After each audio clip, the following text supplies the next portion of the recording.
Voltamos com o programa Via Unipar Especial Entrevista e o tema tratado é anorexígenos. Professor, por que passou a ser exigida a venda desse tipo de medicamento com o receituário azul? Desde quando isso acontece ou sempre foi assim? Bom, primeiro vamos estabelecer alguns critérios até para as pessoas saberem como funciona. Os anorexígenos, aqueles com tarja preta, eles são da portaria B e estão controlados desde a década de 80 no Brasil. Já há bastante tempo. Já há muito tempo. O que nós tivemos de mudança em relação à tarjação de alguns anorexígenos foi especificamente a sibutramina, que na década de 90 foi indicado para uso de algum tipo de mudança de comportamento, para depressão, mas se verificava uma redução de peso no uso por parte de seus pacientes. Ela também é um derivado de uma anfetamina, de uma molécula com estrutura parecida das moléculas das anfetaminas. E a partir de 2010, de 30 de março, a Anvisa, por conta do uso excessivo e prescrição excessiva desse medicamento utilizado para esse mal de obesidade, que foi a principal foco da sua prescrição, ele passou a ser sugerido através da Anvisa que mudasse da lista C, que é uma lista que havia restrição na receita, mas era de tarja vermelha. Encontrava no balcão da farmácia, então? Não, já era encontrado num armário, já era prescrito com restrição de retenção da receita. A diferença é que era um receituário, receita branca, em duas vias. Então o médico prescrevia, a primeira via ficava com a farmácia, as informações eram todas anexadas do paciente em relação aos seus dados pessoais e ficava arquivada na farmácia e havia um controle na vigilância sanitária. Então, por conta da mudança do sistema de controle da portaria de medicamentos da Anvisa, que agora é o sistema que é o CNGPC, que é online, que é o sistema de injeção de drogas psicotrópicas, eles mudaram essa lista para a lista C, que já era de controle, para a lista B. Ou seja, ainda havia de 30 de março até setembro, a possibilidade de haver ainda esses medicamentos com as tarjas vermelhas, mas aí as prescrições deveriam ser feitas só com receituário azul. Então, devido a esse medicamento, modular comportamento, causar saciedade, reduzir peso, também causa dependência. Então, isso acabou sendo visto pela Anvisa como uma maneira de se controlar e restringir ainda mais a prescrição desse fármaco, certo? Durante essa avaliação de número de prescrições, de número de consumo, até pelos próprios números da indústria farmacêutica. E aí, então, ele ficou restrito a esse tipo de receituário. Então, a partir agora de 2011, a indústria com os lotes novos já vão ter o quê? Tarja preta da sibutramina, com o receituário azul que já vem desde o ano passado, e a única foi a mudança de categoria, então vai mudar da categoria B agora, então. Categoria B. Tá. E isso veio de encontro não só às prescrições. O que aconteceu? O Brasil, em 92, importava 20 toneladas de anfetamina. E em 2002, 40 toneladas de anfetamina ano. Já é muito. E hoje nós já estamos em volta de 60 a 80 mil toneladas ano. Não fechou ainda os dados, mas por volta disso.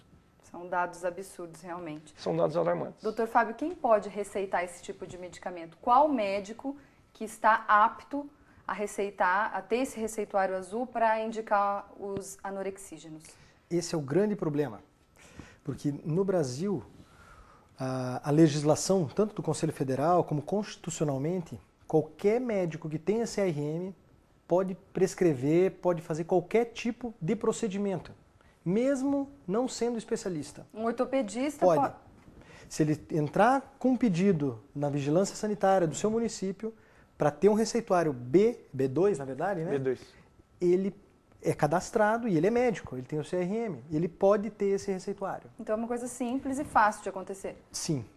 Esse é o grande problema, porque você não está dando a oportunidade desse medicamento ser muito bem utilizado, desses medicamentos, tanto sibutramina, fenproporex, mazindol, anfepramona... Corbenzex. Exatamente.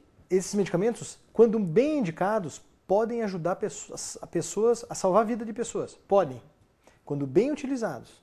Agora, o problema é o uso indiscriminado. É a vizinha que quer perder 3, 4 quilos e conhece o médico generalista que tem um receituário B2 e ele prescreve.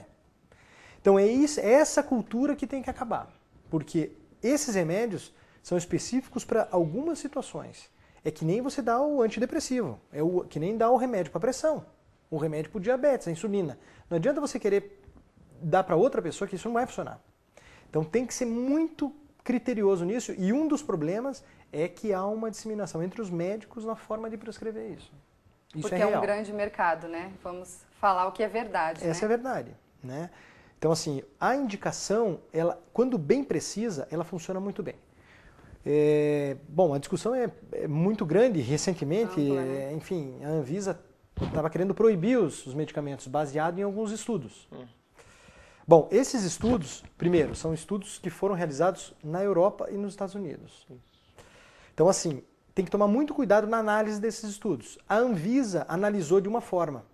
A Sociedade Brasileira de Endocrinologia, com outras, inclusive a ABESO, a Sociedade de Cirurgia Bariátrica e Metabólica, interpreta de uma outra forma.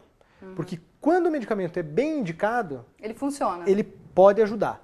Não é as mil maravilhas. Esquece. A estatística, para você ter uma ideia, de qualquer medicamento, é a chance da pessoa perder peso, voltar, ganhar. Perder peso e manter o peso é só de 10%. É muito pouco, né? 90% das pessoas vão tomar o remédio, vão perder o peso e depois vai voltar a ganhar. Porque o remédio não muda no hábito da pessoa. Como que ele funciona no organismo? Ele é uma medicação que inibe algumas substâncias que são responsáveis por dar fome. Ah, tá. É uma ação central, tá? Então tem alguns inibidores de recaptação de serotonina, enfim, tem uma série de mecanismos, mas basicamente, leigamente falando, eles inibem, tem substâncias que ativam o centro da fome, tá? Então, assim, eles funcionam dessa forma. Porém, no mecanismo celular, essa inibição da captação dessas substâncias faz com que, primeiro, haja uma superprodução, rebote das células, porque elas estão tentando, fisiologicamente elas têm que produzir aquilo. Se cai numa sinapse, que é um contato entre uma célula e outra, e aquilo lá não entra para outra célula, a célula que está atrás, ela acha que tem que produzir mais, porque a outra célula mandou um sinal para ela que não recebeu a substância. Exatamente. Esse é o problema. Quando a pessoa tira o remédio, primeiro que causa dependência, né? Como o professor comentou. E o organismo se torna dependente também. Né? Se torna. Ela pode chegar a nunca mais conseguir emagrecer sozinha sem medicamento. O professor pode explicar bem o mecanismo. A estrutura química dos anaerexígenos é muito similar do que as substâncias são produzidas nas células neuronais. Exatamente. E por isso que elas têm essa efetividade tão grande. Então ela passa a ter uma estrutura parecida com o que nós produzimos nas células neuronais, e elas conseguem atravessar essas barreiras nessas células, tomando o lugar desses produtos sintetizados nessas células neuronais, ou seja, nas sinapses. Então elas entendem as células neuronais que é necessário que você produza uma maior quantidade dessas substâncias para que você mantenha esse padrão. Só que quem está efetivamente atuando com esse padrão são as anfetaminas. E aí, as moléculas que atuam no centro da fome, a quantidade produzida por elas é menor. Quando você retira abruptamente a droga, no caso a anfetamina, essas células são superestimuladas a produzir novamente, não tem mais tanta sensibilidade a esses, vamos dizer assim, esses receptores, essas chaves que modulam esse sistema, e aí eu tenho toda uma mudança de comportamento do indivíduo que é o usuário da anfetamina, que o torna agressivo, um pouco responsivo. Vários efeitos aí colaterais. Perde sono, né? São vários aspectos relacionados. Mas o que torna a dependência maior é baseado nisso. A estrutura química das anfetaminas é muito, mas muito parecido com o que nós produzimos no cérebro. Antes da gente continuar nosso papo, deixa eu passar uns dados importantíssimos de uma pesquisa. A pesquisa é da Anvisa, no ano de 2008, e apontou o Brasil como um dos maiores usuários de medicamentos anorexígenos do mundo. As exigências mais rígidas com os receituários não apresentam muitos resultados positivos, porque 3 anos depois, ou seja, atualmente, o Brasil está em 3º lugar no ranking mundial no uso de anorexígenos. Isso representa 6 doses diárias a cada 1.000 habitantes. O país fica atrás dos Estados Unidos e da Argentina somente. Algum comentário a respeito?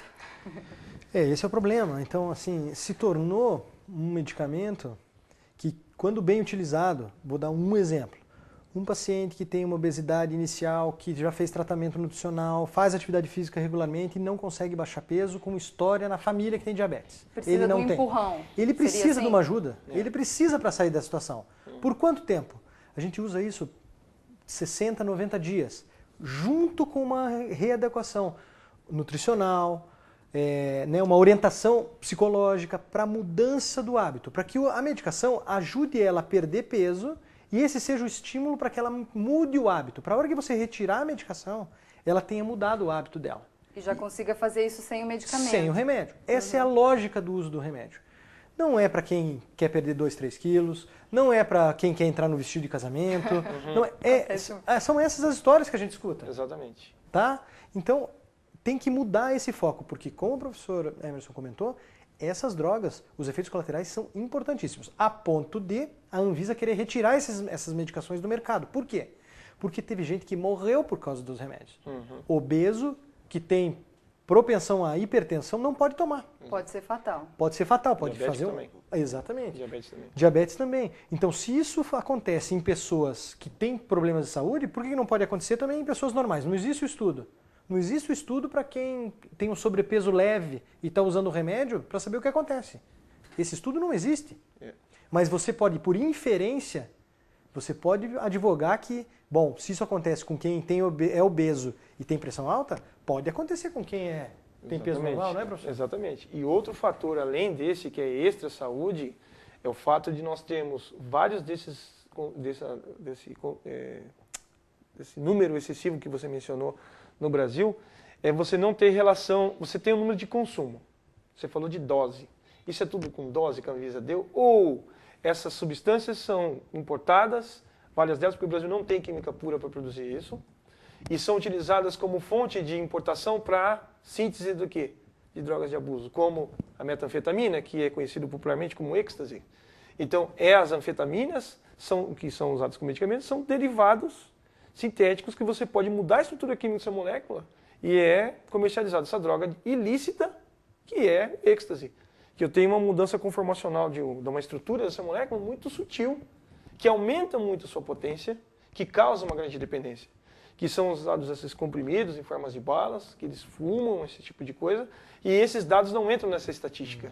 Então eu acho que acrescentando o número das anfetaminas que você tem dito, vamos acrescer também, talvez, derivados anfetamínicos, que podem aumentar em muito essa conta, e daí o Fábio tem razão em comentar sobre um pouco da sensibilidade em se proibir ou não, e também se categorizar realmente quem pode prescrever. Então, como ele bem falou, há uma necessidade de terem pessoas especializadas para prescrição, mas é necessário também se ter dados corretos em relação à origem desses dados. É só para uso humano ou em relação à prescrição, ou há também um número excessivo não justificado? Aí eu entro com o meu questionamento. Essa importação foi gerada para onde? Só para a indústria, farmácias de manipulação, para a indústria que gera o medicamento no ambiente farmacêutico para prescrição e para dispensação? E qual o papel de todos os profissionais unidos em relação a isso? Os órgãos, as entidades governamentais, não governamentais, as sociedades médicas, a classe farmacêutica em relação a isso também, que isso é uma câmara discutida com todos os profissionais da área de saúde. Então, acho que deve haver um bom senso, a minha opinião é essa, por parte de todas as entidades de classe que regulamentam o uso das anfetaminas, não só no Brasil, mas também mundialmente. O problema também vai muito além, porque até no Paraguai se encontra aí a venda desse tipo de medicamento sem receita, sem nada, né? Ultimamente, só a título de curiosidade, foi sintetizado o Rimonabant, que é um medicamento derivado de um canabinoide, que no Brasil ele é proibido. E nos Estados Unidos está sendo liberado. Qual é o problema? Ele tem uma série de efeitos colaterais, só que nós sabemos que aqui, próximo ao nosso país, na nossa divisa, nós temos... Exatamente, região de fronteira, nós temos uso excessivo disso. Nós vamos fazer mais um breve intervalo e voltamos daqui a pouquinho.